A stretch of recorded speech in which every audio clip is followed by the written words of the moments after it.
Hello, welcome. I am Vanessa Ortali, the founder of the Ladies Community and Heart and Mind Talks. Today, I have with us Adele from Adele Wellness and CEO Blueprint. Welcome. I am so excited to have you here and have a Thank deep you. chat.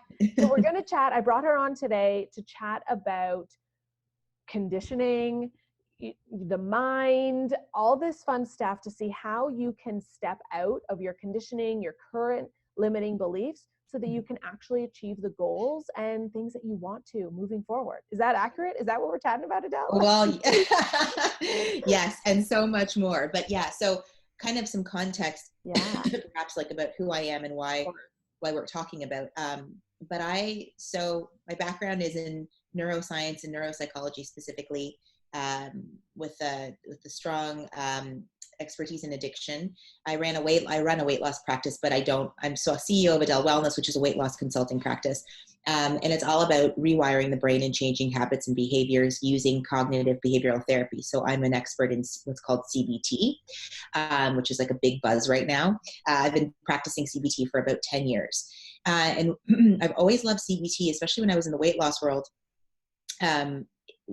I worked for a lot of companies. I started a lot of programs, but what was always missing for people was that they would have all the best laid plans, but then something would happen where they weren't able to achieve their goal. And so what I really started to notice, and I coined this kind of term, which is called the knowing doing gap, so that people know what they need to be doing, they just aren't doing it. In fact, we're in an age of over information. Like, people are in analysis paralysis, I call it, because you can Google this and the keto diet and this diet, and there's like a plethora of things to do. But I always say it makes no difference if intellectually you understand something. It doesn't actually translate to your patterning, your hardwiring, your subconscious mind, your limiting beliefs, what gets in the way of you achieving your goals. And weight loss is just one 100%. Can I Yeah. add to that? Because I Yes. have to just mirror that, echo Mhm. it all over the place. When I've been into self-development and mindset for years. I had read every book and I thought I knew everything. And then Yeah. I hired my first coach who was helping me to rewire and actually help me become aware of my thoughts and what was going Mhm. on. Mhm. Man, huge gap. And Totally. closing that gap has been a deal breaker for me and really helping me to expand everything and make everything Yeah. come true. It's such a great, I mean, yes, I love that you've had a personal experience. Like, and that's, I think my point is, I think I was doing a video about this the other day, which is this idea of people will often say, I know. So even if it's like related to anything like business coaching or nutrition or whatever, someone's like, yeah, I know that. And so when people are saying, I know, what they're saying is, I intellectually understand what you're saying. But if it's not translating into behavior, and for those of you listening or watching, like, if there's an area of your life where you're like, I keep saying I want to do something, I want to lose 20 pounds, I want to run a 10K, I want to start a company, I want to get in a relationship, any area of your life, but you're actually not achieving that goal, you don't actually know. You actually, because it hasn't translated to behavior. And so people will often say, well, why is that? And so the work that I do as a therapist and a practitioner is that my kind of area of expertise that I've developed over the last 15 years is a combination of, CBT and mindfulness, NLP, neuroscience, neuropsychology, metaphysics, quantum physics. It's like a nice hybrid, which it really just tells us that our subconscious mind, the processes that we have in our subconscious mind, that's the program that runs the show. Okay. So what I mean by that is that the conscious mind is the part of the mind called the thinking mind. And it's the part of the mind that says, I know. What they're saying is like, I understand at a conscious level. And it's able to reject and accept information. And that's very important. So you might say, I might say something to you and you might say, I don't agree with you, Adele. Okay, great. The subconscious mind, though, it's the part of your mind that was formed between the ages of 0 and 7. And what I mean by that is, when we're children, and if those of you ladies who are listening have children, I have a son, he's almost 4. So 0 to 7, children their brains are in what's called theta wave state. It's the same wavelength as hypnosis. And the only part of their mind that's formed is the subconscious mind. So they don't have a thinking mind yet. They're not able to discern fact from fiction. So what happens is that 0 to 7, and this is critical, 0 to 7, the people that we're around the most usually mom and dad, they're the ones that are influencing our subconscious mind the most. So all the ideas that the subconscious mind gets between 0 and 7 get taken in as fact, because the subconscious mind cannot reject and accept information. It just accepts information. So when I started to really learn that about 10 years ago, and then really started to do the healing work myself and then start to apply this with clients, it was like next level transformation. Because can I ask you something personal about yeah, that? yeah. I'd love to know, because when we do these podcasts and trainings, I want people to know that we are also still working through things. Oh So my you as God. a mom, what are Yeah, you right now working through that you don't want to pass on to your son and you're really yeah, aware of, so that you're yes. helping him Hmm. a strong foundation? Totally. So that's a great question. Let me kind of just add a piece there. Yeah. So that's a great question. And that is actually, to your point about, I think that sometimes there's this idea like we've got it all figured out. No, the path of enlightenment never ends. So this idea, like the more work you do, I always say the more work you do, you end up doing, because it's like your subconscious mind has all the information that's ever happened to you has been stored. So when you go through personal growth and development, it's like when your subconscious mind feels like it's okay for you to receive more information because it just wants to keep you safe. So sometimes it's why people can have repressed memories and things that have happened to them that don't show up until years later. So to that point, when we're 0 to 7 and we get conditioning from our parents, we're developing what I call imprints. And so I distinguish imprints from limiting beliefs. People say limiting beliefs a lot, but I actually think that that's missing the mark. Limiting beliefs are very superficial. A limiting belief is like, oh, I'm not good at Excel spreadsheets. A limiting belief is I'm not really good at marketing. Okay, fine. An imprint or an agreement, I call it imprint or agreement, is a decision you made about yourself when you were young in a moment of fear. I'm not good enough. I'm not worthy. I'm not safe. There's something wrong with me. These are like the typical ones I see with patients and clients. And if you have an imprint called I'm not safe or I'm not worthy, you create a reality as an identity based on that. So you literally create a reality where you never feel safe. You literally create a reality where it confirms confirmation bias, your imprint, because your imprint in the subconscious mind gets projected into your external reality. So this is like $1 million concept. Like this is like everything. When you can start to discover your imprints, because everyone has their own unique set of imprints. There's usually 8, 4 from mom and 4 from dad. So that's part of the work I do, is I help people discover their imprints. Okay. So when I discovered a few of mine, How do you discover it? Can you give us a couple tips right now? it's hard. It's not like a process you could sort of, it's part of what I've created as a framework, but part of it is intuitive and part of it is asking a certain amount of questions. And part of it is just understanding our relationship to our mom and our dad. It's quite a specific process. But it's very powerful. And you probably already know some of your dominant ones, but they're, for me, I discovered one where I have this imprint of like, I'm on my own. And so sometimes like there's a lot of us have this I'm on my own imprint. And so when you have an I'm on my own imprint, you create a reality where you literally, I went into business by myself. I was always an entrepreneur, like a lone wolf. I was single forever. I had a kid with a guy that I didn't marry. Like everything I did literally proved, well, I'm on my own anyway. Okay. Or if I'm not safe, you literally end up in relationships that don't have you feeling safe. You literally create a reality that confirms your imprint. And imprints aren't bad. It's just that they're fear-based conditioning, and they're coming from fear because you develop them very early on. Because imprints are passed down intergenerationally. Okay, they're passed down both consciously and subconsciously. So our parents didn't know they were passing this down to us. But I now know that my son is interpreting everything that I do and say as fact. So first of all, I'm extremely conscious and not perfect. I still can lose my shit around my son. But I'm very conscious about the things, the language I use, how I speak to him. So what I mean by that is I had a client in a session the other day share something with me around his dad when he was like a young kid would tell him like, you're stupid.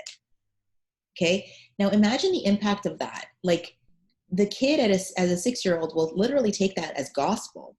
And so their entire life feel insecure about their level of intellect. Okay. So my whole thing is I want to infuse my son's subconscious minds with thoughts of like, you're whole, perfect, and complete as you are. You are completely lovable. Like, you could do no wrong. You could do nothing that would have me change my opinion of you. Like, I speak to him like an adult, and I speak into his subconscious mind. But the other piece is, for me, because I had an interesting childhood, and relationship with my mom, and they did the best they could as immigrant parents, but I was very much left with like, I don't belong, or I'm on my own. And what I'm so clear on is I do not want my son to ever feel that way.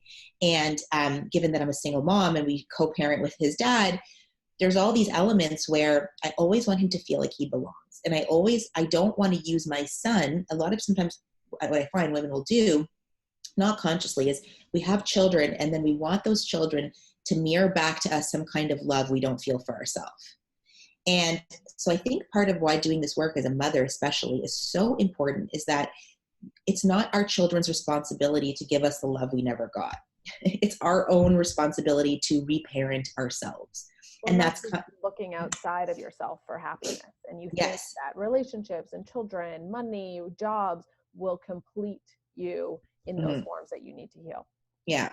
And it doesn't. And so that's what I mean by this process of like finding your imprints and healing them.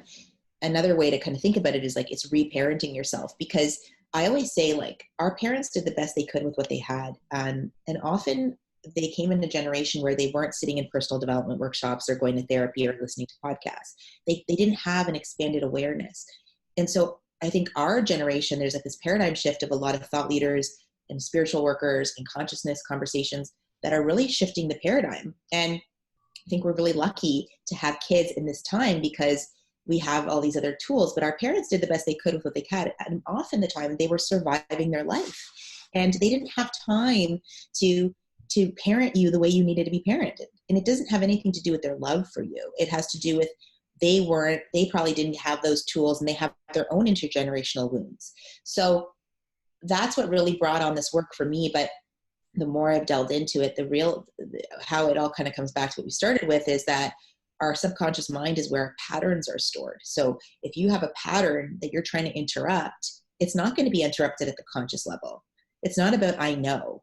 It's about I'm doing, I'm being. It's like a beingness. Does that make sense? 100%. What do you see when working with your clients that some of their biggest hurdles and or imprints they get caught in?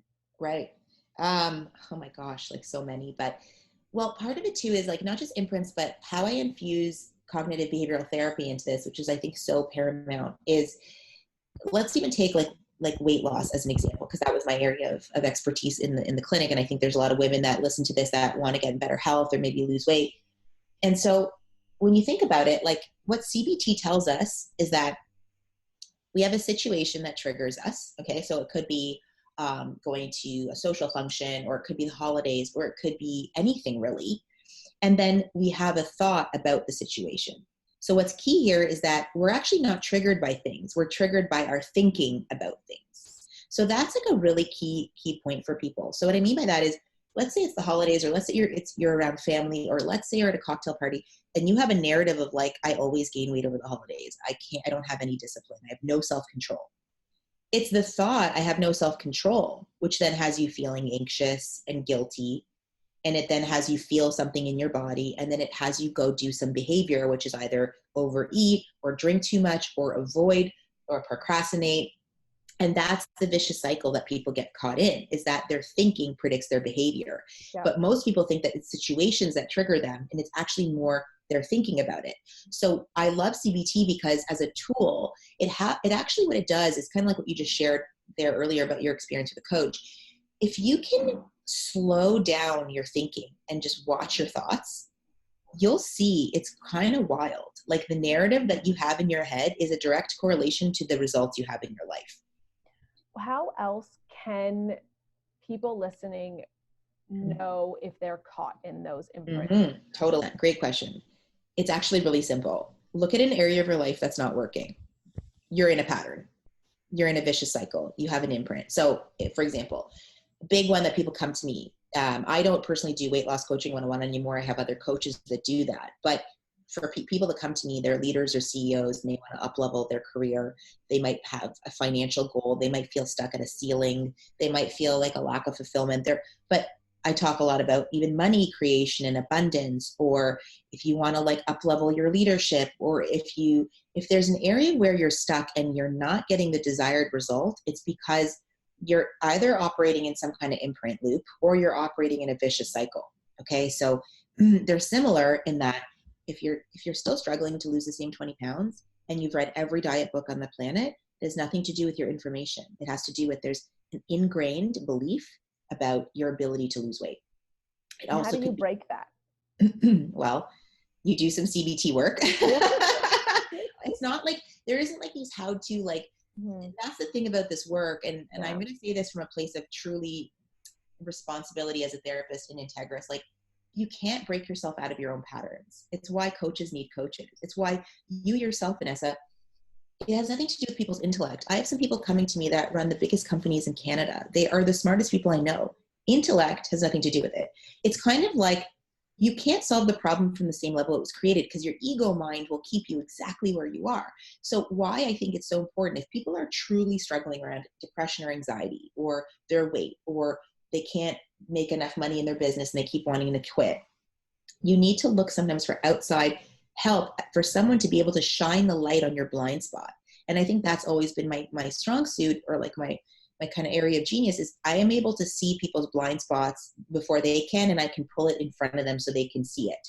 Yeah. But there isn't like a 5-step hack to like hacking your life. This is about truly taking on, we laugh because people are all about strategies and hacks, but I actually think the most important thing for people to hack is their own identity, is their own like internal work. Is there's no bigger ROI than doing the work on yourself.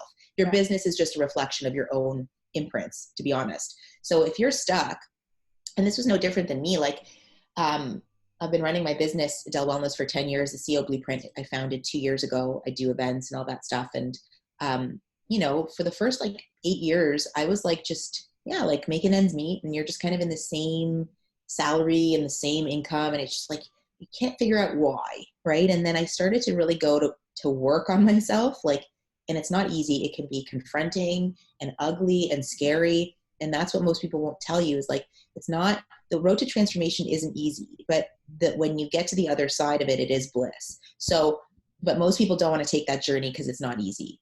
I couldn't agree with you more. Yeah. I'm so happy that you're saying this. Oh yeah. I mean, and I'm dealing with things right now. Like, I mean, every time you up level, your ego is shattering. So every time you up level, you get met with resistance, and you have to just break through that resistance and keep going.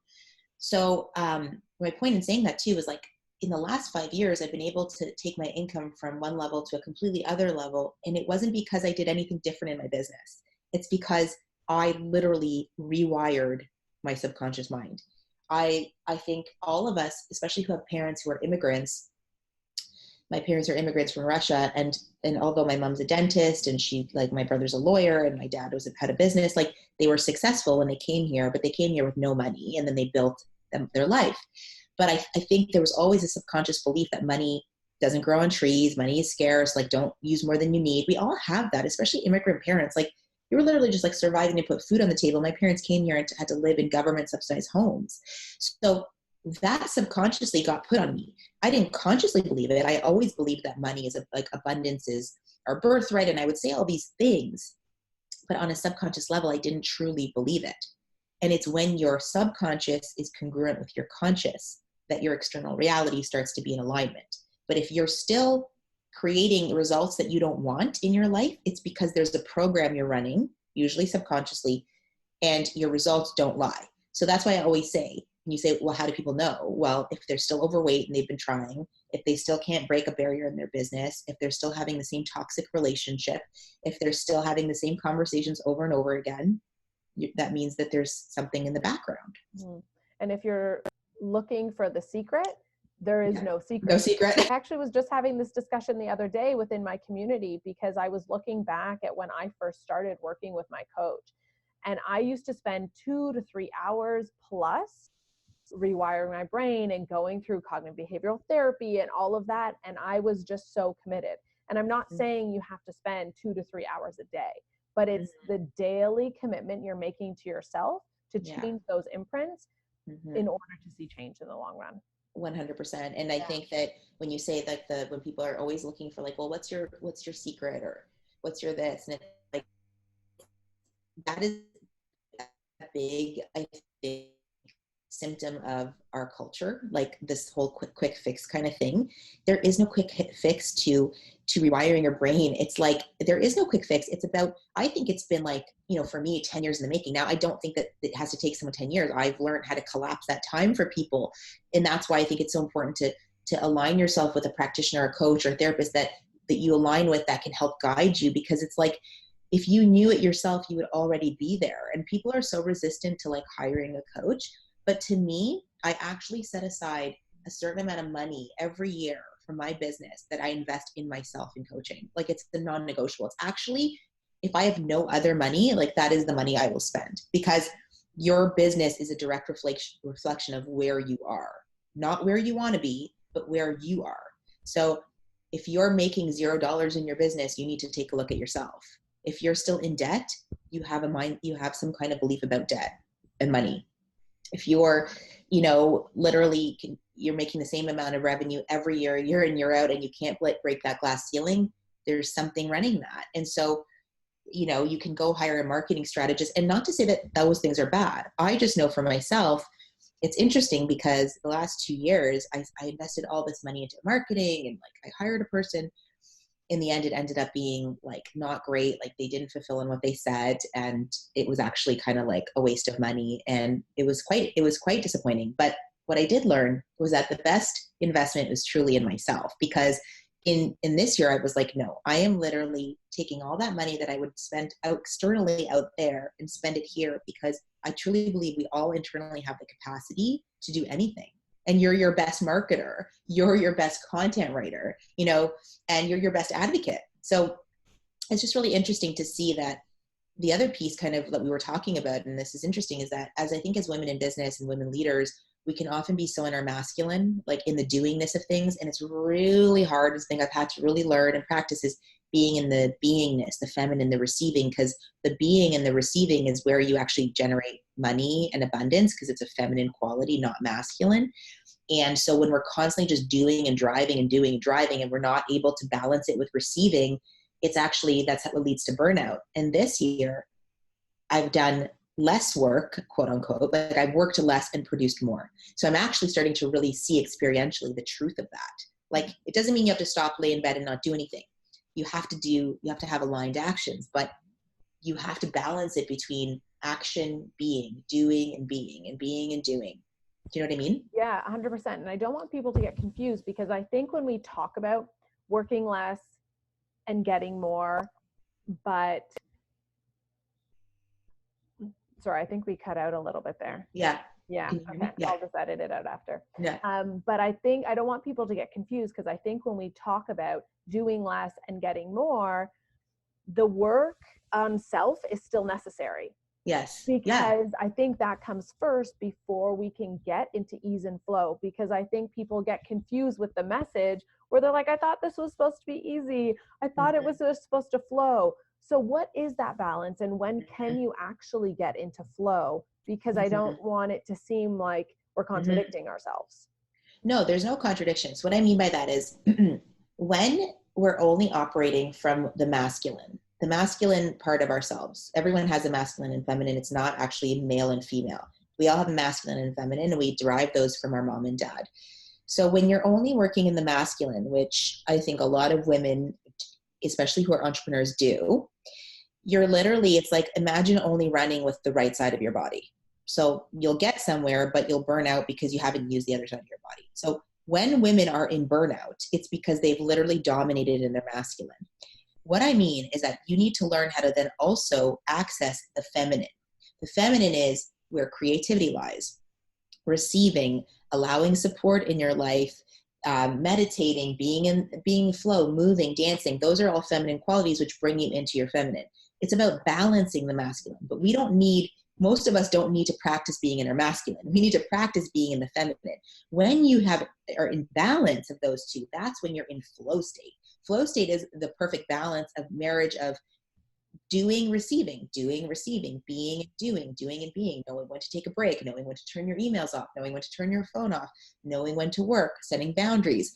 Like most of us, I think, especially when you first start a business, it's like 24/7, 24/7, 365. Well, first of all, that's like burning out your brain, and it's literally just dominating in the masculine. And then most women wonder why they're burnt out, they have no sex drive, their hormones are all out of the whack, because they literally have shut off their whole feminine part of their identity. So this isn't confusing in terms of like, no one's saying lie in bed and don't do anything.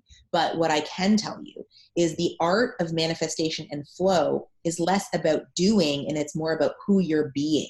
Are you being in alignment with the laws of the universe? Are you being in alignment where your thoughts are in line with your goals, where your thinking mind is actually creating your reality? Like you're not self-sabotaging. Like, are you in alignment? And I think that's what I mean by the being and the receiving is so important, because you literally manifest based on your thoughts and your feelings, like your thinking mind and your feeling state.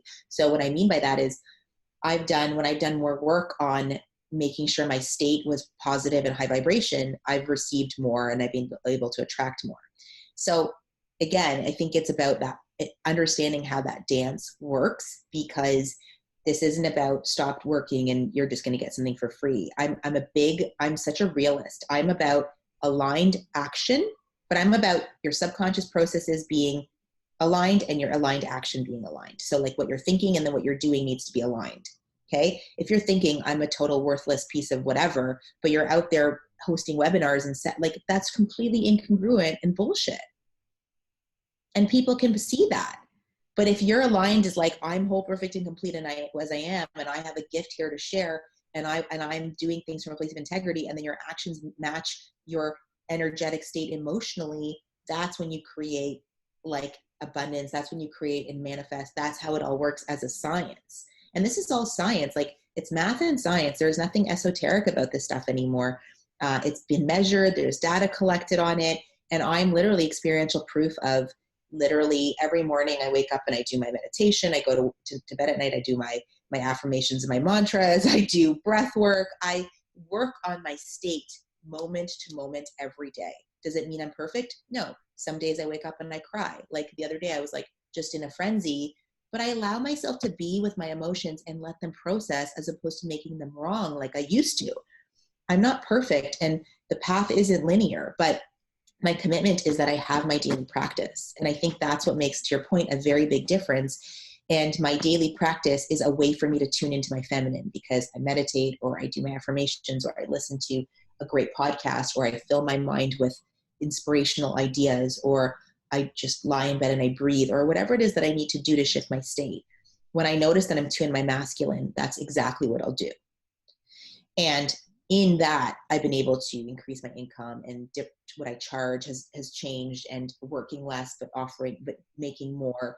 It's because I'm providing more value, right? Because money is just the exchange of value. Yeah.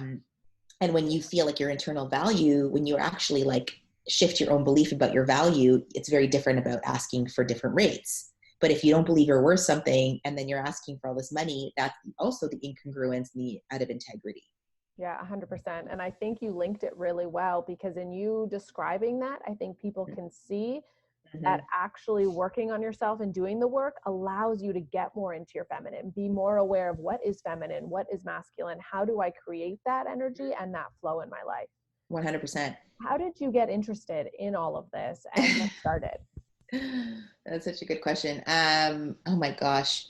Like, it's kind of like, I love the Steve Jobs quote, you can't connect the dots looking forward, only backward. But like, I think I've always been on the quest for spiritual growth. And like I said, I have a background. I went to McGill and pre-med, but I did like a psych degree in neuroscience. I was always fascinated with the brain and addiction, because I grew up as a professional ballet dancer, and everyone that was around me was struggling with eating disorders. And I started my career volunteering in eating disorder clinics, which then got me into nutrition and CBT and mindfulness and NLP. And like throughout, that's kind of been my journey. And then more deeply into consciousness work and quantum physics and linking it all, where like the subconscious and conscious mind. So I think it's just been, and then I'm doing my master's in psych at Harvard right now in human behavior. But I think I've just been a human behavior junkie for the better part of 20 years and in clinical practice for 15. So a lot of it is also like just clinical practice and seeing people going through the work and actually getting results, not just being in theory, but really seeing this work. And I think that as I deepen my practice, my client deepen their practice. As I deepen my awareness, I'm able to give more to my clients. And even my clients are mirroring me, like, and the people that I'm attracting are seeking a spiritual awakening, or they're seeing that there's more to life than just what we see in the 3 dimension. And that, you have to, as a human, I think, to find happiness, you need to find happiness internally, like you said, but it has to be more than just the things that you can see and touch. And so, yeah, I don't know if that answered, but it's just, it's totally. been a journey. And I think it's just been a really authentic journey. Like I haven't tried. It's just been, it's kind of like every time you need something, the right teacher appears. Like when you're ready, the right teacher appears. And I've had great mentors and coaches and people in my life that have guided me. And I've trusted my intuition every step along the way. I think that's really key.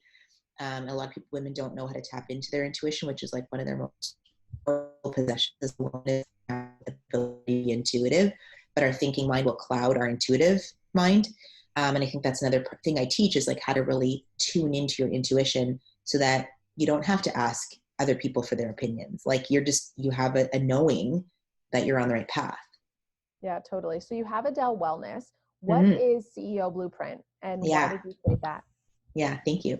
It's a great question. So Adele Wellness is my weight loss coaching program, and the CEO Blueprint is I work with CEOs, entrepreneurs, leaders, and I take them through this exact work, the imprint work, the process to heal it. It's more of this work is called the CEO Blueprint, and then from there, I have events. Like I'm hosting an event in February for healthcare practitioners where I teach them how to heal themselves so they can go heal others. Mm-hmm. So the CEO Blueprint is my one-on-one work in this, but also the events that I'm going to be hosting, one in February, and then I'll be hosting another one sometime in this the fall, probably for just open to the general public. So it's like a 2-day training, and it's just my methodologies. So that's the CEO Blueprint. So it's really my unique expression now of the work that I'm really passionate about. So yeah. Yeah, I love that. So if anyone wants to find out more about your events, follow you on Instagram, either or work with you one-on-one, where can they find you? Yeah. So, and I'm sure you'll link this in the show notes, but yeah, so you can either find me at adelewellness.com or the ceoblueprint.co. My email is adele@adelewellness. My Instagram is adele_wellness. So Adele Wellness has more, you'll have more access to me there, but the CEO Blueprint website is more about this work. And then the events will always be linked to that as well. Yeah, I love what you do. Thank you so much for sharing, because it's such important work, and I believe it wholeheartedly as well. And it's something that I focus on every day, because we don't know what those imprints are, and to change them and to truly connect with ourselves and our goals is actually our gift to ourselves, but also our gift to the world. Totally. And within that gift, we're able to serve and help others. And I just love how you just linked that, because that is exactly the foundation of my training event in February, where like these healthcare practitioners, I spoke at a conference for 300 naturopaths a few months ago, and they, a lot of them have their own scarcity mindset around money, but then it impacts their ability to serve.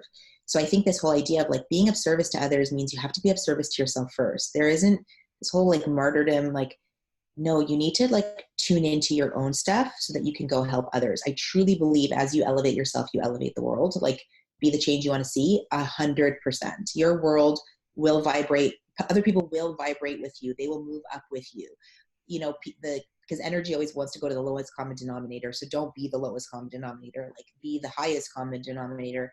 And I think when you're hosting a community, or you're a leader, or you're an entrepreneur and you have a team and they look up to you, I think it is our real inherent responsibility to do this work.